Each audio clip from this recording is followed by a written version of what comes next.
Ibrahim is 13 years old. His family escaped Aleppo 2 years ago. He looks younger because his bones are not growing normally.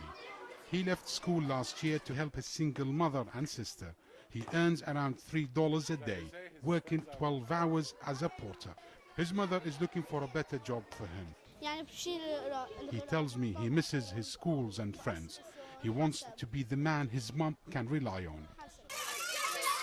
UN and Turkish government statistics say there are more than 2.1 million registered Syrian refugees. At least 700,000 are school-age children.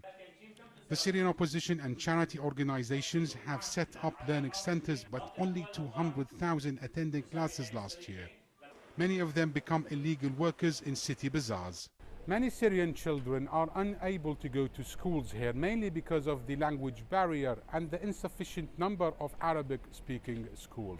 But the economic hardship is also a key factor. Many families can't afford sending their children to schools. In fact, a lot of them rely on their children to work to provide a living. Education is not a priority for many here. Earning an income and sustaining a living are the means to survive. Human Rights Watch warns of dire consequences and urges the international community and donor states to do more.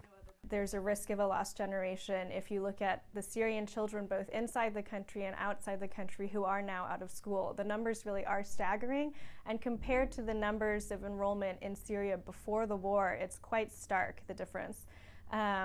In Syria before the war began, primary school enrollment was 99%, which is basically universal, and secondary enrollment was very high, gender parity was very good, and so when you look at the risk of having all of these kids who had their futures laid out before them that are now very uncertain, I do think you see an entire generation that is potentially being decimated by this war.